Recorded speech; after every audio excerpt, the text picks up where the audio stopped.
ഭാഗ്യാന്വേഷികൾക്ക് പ്രതീക്ഷ നൽകി തിരുവോണം ബമ്പർ വിൽപ്പന 37 ലക്ഷത്തിലേക്ക്. പാലക്കാട് ജില്ലയാണ് വിൽപ്പനയിൽ മുന്നിൽ നിൽക്കുന്നത്. അടുത്ത മാസം 9-നാണ് ടിക്കറ്റിന്റെ നറുക്കെടുപ്പ് നടക്കുക. ഓണാഘോഷങ്ങൾ കഴിഞ്ഞു. ഇനി ഓണം ബമ്പറിന്റെ വിജയി ആര് എന്ന ആകാംക്ഷയിലാണ് ഓരോ മലയാളികളും. ടിക്കറ്റ് വിൽപ്പനയും അതിൻ്റെ റെക്കോർഡ് വിൽപ്പനയിലേക്ക് നീങ്ങുന്നു എന്നതാണ് സർക്കാരിൻ്റെ പ്രതീക്ഷ. ആകെ 40 ലക്ഷം ടിക്കറ്റുകൾ പ്രിന്റ് ചെയ്തതിൽ 37 ലക്ഷം ടിക്കറ്റുകളും ഇതിനകം വിറ്റുപോയിട്ടുണ്ട്. 25 കോടി രൂപയാണ് ഒന്നാം സമ്മാനം.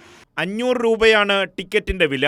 25 കോടി രൂപയുടെ ഒന്നാം സമ്മാനത്തിനൊപ്പം 1 കോടി രൂപ വീതം 20 പേർക്ക് നൽകുന്ന രണ്ടാം സമ്മാനവും 50 ലക്ഷം രൂപ വീതമുള്ള മൂന്നാം സമ്മാനവും അടക്കം സമ്മാനങ്ങളുടെ നീണ്ട നിരയുണ്ട് ഇത്തവണ. അതുകൊണ്ട് തന്നെ ഭാഗ്യാന്വേഷികൾക്ക് പ്രതീക്ഷ നൽകുന്ന ഓണം ബമ്പറിന്റെ വിൽപ്പനയും ഇത്തവണ ബമ്പർ ഹിറ്റാണ്. ഇനി കുറച്ച് 2 ദിവസം കഴിയുമ്പോൾ ഇപ്പോൾ ഒരു ഓണത്തിൻ്റെ ക്ഷീണമുണ്ട്. 2 ദിവസം കഴിയുന്നതും ഒരു സെയിൽ മാറും. സെയിൽ മാറി ഒരു പീക്ക് സെയിലോട്ട് ഓണം ബമ്പർ വരുന്നതാണ്. കഴിഞ്ഞ വർഷം കഴിഞ്ഞ നമ്മളാണ് ഫസ്റ്റ് അടിച്ചത്. അതുകൊണ്ട് തന്നെ കഴിഞ്ഞ പ്രാവശ്യം നമുക്ക് ടോപ്പ് സെയിലായിരുന്നു. പക്ഷേ ഇപ്രാവശ്യം നോക്കുമ്പോൾ അതിനേക്കാൾ സെയിൽ കൂടുതലുണ്ട്. അതിനേക്കാൾ സെയിൽ കൂടിയാണ് ഇപ്പോൾ കാണുന്നത്. എനിക്ക് തോന്നുന്നു കുറച്ചുകൂടി ജനകീയമായി കാണും. അതാണ് ഇത്രയും സെയിലോട്ട് വരുന്നത്. ജില്ലാ അടിസ്ഥാനത്തിൽ ഇക്കുറിയും പാലക്കാട് ജില്ലയാണ് വിൽപ്പനയിൽ ഒന്നാമത് നിൽക്കുന്നത്. സബ് ഓഫീസുകൾ ഉൾപ്പെടെ 7 ലക്ഷത്തിലധികം ടിക്കറ്റുകൾ ഇതിനകം പാലക്കാട് വിറ്റഴിഞ്ഞു.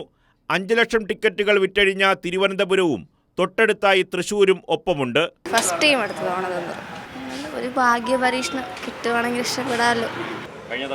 കഴിഞ്ഞ തവണ എടുത്തു. ഇത് തന്നെ എടുക്കും. പേപ്പർ നോക്കുമ്പോൾ ഇതുകൂടെ നോക്കും. അതൊരു ശീലമാണ്. പ്രതീക്ഷ ഇവിടെ മറ്റേ ബമ്പർ അടിച്ചിട്ടുണ്ട്, വിഷു ബമ്പർ അടിച്ചിട്ടുണ്ട്. അതുകൊണ്ട് ഇത്ര കച്ചവടം കൂടും. അതും കൂടെ ആകുമ്പോഴും ടിക്കറ്റ് എടുക്കുന്നതിൽ ഇതര സംസ്ഥാന തൊഴിലാളികളും ഒട്ടും പിന്നിലല്ല. भगवान के पास में ऐसे प्रार्थना करो जो हो जाता है तो जाएगा, घर जाएगा, मिलेगा, घर जाएगा.